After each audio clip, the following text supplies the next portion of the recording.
अच्छा जी। मैं अब डीएलडी की वीडियो भी बना के फ़ारिग हुआ 2 घंटे की। तो मैंने कहा थोड़ा सा फील कर लूँ कि मैं असल में सही में एक सीएस मेजर हूँ, इलेक्ट्रिकल का नहीं हूँ।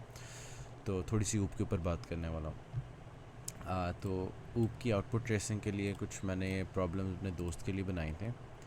क्लासमेट ने मुझे कहा था कि यार क्विज़ में बहुत लग गए हैं, तो आप इसके अंदर थोड़ा सा मुझे बता दो कि कोई डेली कोई प्रॉब्लम वगैरह दे दिया करो। तो सिंपल सा शुरू करते हैं। मैं बस इससे थोड़ा सा गो थ्रू करने वाला जो मुझे इंटरेस्टिंग चीज़ लगी है। आ, इस पूरे कोड का मकसद यही है बताना कि स्टैटिक का सिंटेक्स क्या है, इस तरह से होता है, ठीक है। और अगर आप कभी प्राइवेट रखोगे ना अपना कंस्ट्रक्टर, तो एरर देगा, ठीक है। बस इसके अंदर सीखने वाली बात यह है, प्राइवेट नहीं रखना कंस्ट्रक्टर को, हमेशा कंस्ट्रक्टर पब्लिक होता है, ठीक है, एरर देता है वरना। उसके अलावा ये भी एक छोटा सा मसला है कि मैंने एक नॉर्मल मेथड जो होता है, नॉर्मल फंक्शन है, उसको मैंने इस तरह कॉल किया हुआ जैसे कोई स्टैटिक फंक्शन है, ठीक है। तो ये भी आपने ध्यान रखना होता है कि कौन सा क्लास का फंक्शन है, कौन सा ऑब्जेक्ट का फंक्शन है, ठीक है। जैसे इंट गेट काउंट है, ये एक स्पेसिफिक ऑब्जेक्ट का फंक्शन है, जबकि अगर एक स्टैटिक फंक्शन हो तो वो पूरी क्लास के ऊपर होता है, वो शेयर डेटा के साथ डील करता है, ठीक है। उसके अलावा अगला वाला आ जाता है वेक्टर्स वाला। इसके अंदर मैंने बस चवल ही मारी थी। थोड़ा सा सिंटैक्स था कि ऑपरेटर प्लस वगैरह किस तरह से होता है, और जानबूझ के मैंने ना छोटी मोटी लॉजिकल मिस्टेक्स की हुई थी ताकि आउटपुट ट्रेसिंग के अंदर अगले बंदे की मत मरे। इसके अंदर देखने वाली बात यही है कि सी एन वगैरह का जो सिंटैक्स आपको पहले का पता है कि ओ स्ट्रीम एम्परसैंड होता है, सी आउट की बारी, और सी इन की बारी आई स्ट्रीम एम्परसैंड होता है। एम्परसैंड इसलिए होता है क्योंकि हम नया ऑब्जेक्ट बनाए ना अगर सी आउट का या सी इन का, तो गड़बड़ हो जाती है। क्यों होती है वो मुझे नहीं पता, ठीक है, बस हो जाती है। इस तरह से ये जो भी आ गया, और देख रहे हैं कॉल स्टैक में कब आ रहा है, क्या आ रहा है, ठीक है। वो आप अगर आप मैम जमीन के स्टूडेंट हो तो आपको पता ही होगा अभी तक कि कॉल स्टैक बनता है, उसके अंदर ये होता है, जैसे ऑब्जेक्ट बनता है उसका स्ट्रक्चर चलता है, अभी तक रट गई होंगी ये बात है। तो इसलिए मैं कोई इतनी डिटेल में वीडियो नहीं बना रहा, मैं बस हल्की फुल्की बातें ही कर रहा हूँ। फिर ये नेम टू कोड, ये कौन सा वाला था, इसके अंदर भी मैंने कोई चुवल मारी हुई थी। स्टैटिक एंड सॉन्ग काउंट, हाँ ये अगर आप कोई स्टैटिक इंटीजर करते हो ना, जैसे कि यहाँ मैं प्राइवेट के अंदर static and song count equal 0 लिखा हुआ है, ये कुछ भी नहीं करेगा, ये एरर दे देगा बेसिकली। इसका असल तरीका होता है कि आप इसके बाहर कहीं लिखो, इस तरह से, जैसे मैंने एग्जाम्पल 1 के अंदर किया हुआ था। कहाँ पे ये रहा, जैसे मैंने यहाँ पे किया हुआ, यहाँ पे किसी भी ब्रैकेट के अंदर नहीं आ रहा, ये बस फाइल के मतलब टॉप लेवल के ऊपर ही है। क्लास स्कोप रेवोल्यूशन कह रहा हूँ, रेजोल्यूशन, और उसका आइडेंटिफायर का जो है उसका।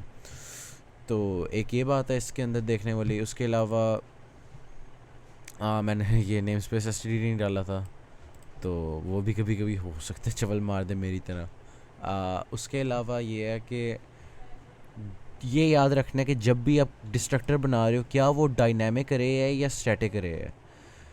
मैंने मतलब ये जो मेन बनाया हुआ है ना, इसके अंदर मैं कुछ स्टैटिक बनाई हुई है, कुछ डायनामिक बनाई हुई है, ठीक है। और बाद में ये वाली तो मेरी चल जाती है बिल्कुल सही, क्योंकि ये सारी स्टैटिक सॉरी डायनामिक रेज है, मेरा डिस्ट्रक्टर डिलीट कर देता है, ठीक है। लेकिन मैं कुछ जगहों पे मैं स्टैटिक पास कर रहा हूँ, तो वो उस वाली को डिलीट करने की कोशिश करता है जो क्या नाम है, स्टैक पे बनी हुई हीप पे नहीं है। तो ये जो मसला है ये भी आपने देखना होता है कि कब आपने डिलीट करना है, कब नहीं करना, ठीक है। ये भी मसला आ सकता है आपके कोड में। कि मैं इस वीडियो का मकसद ये है कि मतलब जिस जो मुख्तलिफ़ किस्म के आउटपुट ट्रेसिंग के अंदर मसले आ सकते हैं, आपको कम से कम वो पता हो क्या होता है। उसके अलावा ये एक इंटरेस्टिंग चीज़ मुझे लगी थी। आ, अगर आप कभी भी किसी फंक्शन के अंदर यूं पास करते हो ना, const song ampersand song, song एक क्लास का नाम है, ठीक है। Const class name pass by reference आगे आइडेंटिफायर। तो ये जब आप कॉन्स्ट डाल देते हो ना, तो इसका मतलब है कि आप कोई भी नॉन कांस्टेंट फंक्शन इस्तेमाल नहीं कर सकते। अभी तक जो हमने क्लास में तमाम फंक्शंस किए हैं वो फंक्शंस नॉन कांस्टेंट फंक्शंस हैं। जैसे कि ये है कैरेक्टर गेट टाइटल, ये एक नॉन कांस्टेंट फंक्शन है। क्यों? क्योंकि इसके आगे यहाँ पे दरमियान में कांस्ट नहीं आ रहा। अगर यहीं पर मैं क्या नाम है, अगर मैं एडिटिंग मोड पे जाऊँ, अगर मैं यहीं पर लिख देता ना कॉन्स्ट, तो अब ये एक कॉन्स्ट फंक्शन हो गया। ठीक है, तो ये बस एक बात है छोटी सी।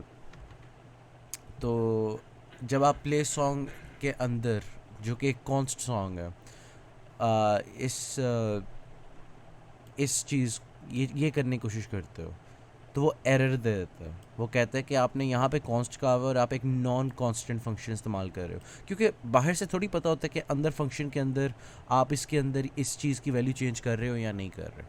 तो ये एक एक्स्ट्रा डिटेल थी। मेरा तो ख्याल है स्कोप से भी बाहर है, इतनी ज़्यादा भी बात नहीं है। उसके अलावा मैं मिड की थोड़ी सी बात करनी थी कि क्या नाम है, कोर्स फोल्डर खोला था, वहाँ पे मैम ने जो सैम्पल मिड भेजा था पुराना वाला, एक 2018 वाला, इसके अंदर बाइनरी नंबर्स हैं। ठीक है, एक प्रॉपर्टी, एक नंबर ऑफ बिट्स है, प्रिंट का फंक्शन बना के रखा हुआ है। इसके अंदर कुछ भी नहीं है ना। ठीक है, अब कंस्ट्रक्टर बनाना है।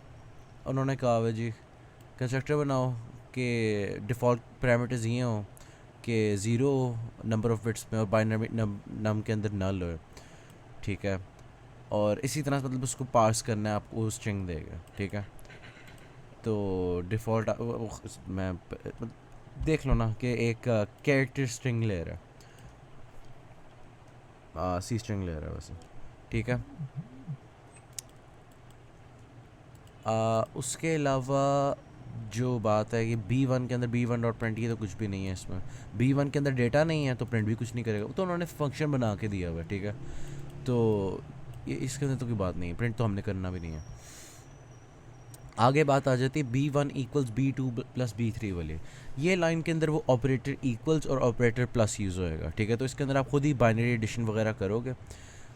मैम ने कुछ सॉल्यूशंस बताए थे इसके। मैम ने कहा था कि कुछ लोगों ने तरीका बनाया हुआ था कि वो पहले डेसिमल में कन्वर्ट कर रहे थे, उसके बाद कर रहे थे। कुछ लोग किसी और तरीके से कर रहे थे, तो ये सारे तरीके वैलिड हैं, आपके ऊपर है। ठीक है, वैसे मेरे ओपिनियन में इस तरह का सवाल है तो बेहतर है कि आप डेसिमल में ले जाओ एक फ़ंक्शन बना के और उससे करते रहो। लेकिन खैर जो भी है, मतलब ये जो काम होता है नहीं, आपने पहले रफ़ कागज़ पे थोड़े से गंद मारना होता है, फिर जाके समझ आती है कि क्या क्या अच्छी रहेगी अप्रोच, और उसके बाद फिर टाइम ख़त्म हो जाता है आपका। खैर वो अलग बात है। आगे ये जो B10 है, इसका सिंटैक्स आपको पता ही है, ऑपरेटर स्क्वायर ब्रैकेट्स डालोगे तो आ जाएगा।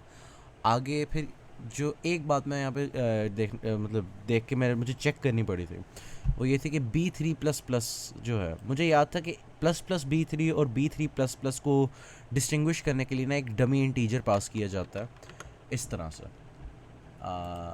ये देखो ना, ये एक टेस्ट क्लास है, इसके अंदर एक इंटीजर पड़ा हुआ है।